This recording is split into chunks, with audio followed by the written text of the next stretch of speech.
नमस्कार मित्रांनो, बघू शकता आता बेड पाडणे चालू आहे आणि अशा पद्धतीने आपण बेड पाडत आहे। तर आज दिनांक 26 मे आहे। तर आज बेड पाडणार आहोत। बेड पाडणं चालू आहे।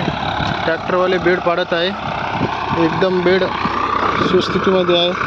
बेड एकदम सरळ पण आलेले आहे। तर बघू शकता बेड किंवा बेडमुळे आपल्याला कुठली आता याच्यामध्ये आपण भेसळ डोस वगैरे टाकणार आहे।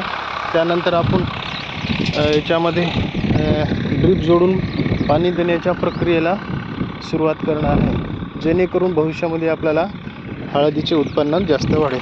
तर बघू शकता बेड अशा पद्धतीनं आहे।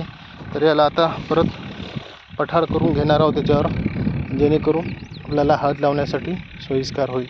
बैल आणून त्याचे हे करणार आहोत आणि याच्यामुळे आपल्याला जी ही रुंदपणा येईल। याच्यामध्ये जास्त रुंदपणा आला की आपल्याला हळद लावण्यासाठी सोयीस्कर पडेल। या हिशोबाने आपण बेड पाडणं चालू आहे।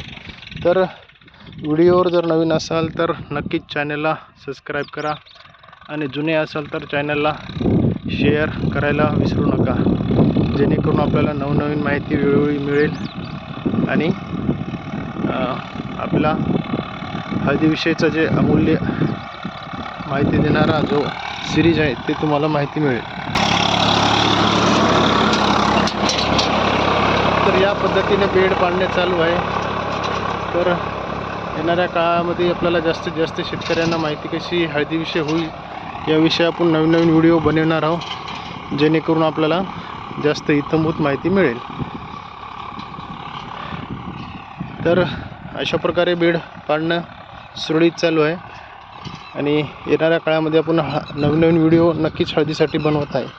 तर खास सांगायचं म्हटलं तर हा रुंदी असला पाहिजे। रुंदी असला म्हणजे याच्यामध्ये रुंदपणा असला तर नंतर आपण हात डवरं वगैरे किंवा खत टाकताना त्याला अडचण होणार नाही, याची आपण काळजी घेणार आहोत। आणि साधारणतः हे बघू शकता 1 इंच 2 इंच कंप्लीट 3 इंच हे असणार आहे। 3 इंच असलं तर आपल्याला याच्यात बेड पाडल्याच्या नंतर हात लावायला फार सोयीस्कर जाणार आहे, जेणेकरून आपल्याला परत भर टाकण्यासाठी याच्यासाठी खूप सोयीस्कर जाणार आहे। तर लक्षात ठेवायचं एवढा गॅप असलाच पाहिजे याच्यामध्ये, जेणेकरून इथं बेनं लावलं की परत मधामध्ये खत टाकण्यासाठी आपल्याला हे होईल।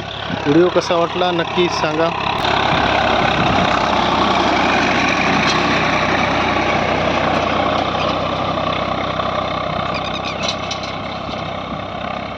व्हिडिओ अजून कशाविषयी व्हिडिओ बनवा ते नक्कीच कमेंटमध्ये सांगा आणि चॅनलला सबस्क्राईब करा। धन्यवाद।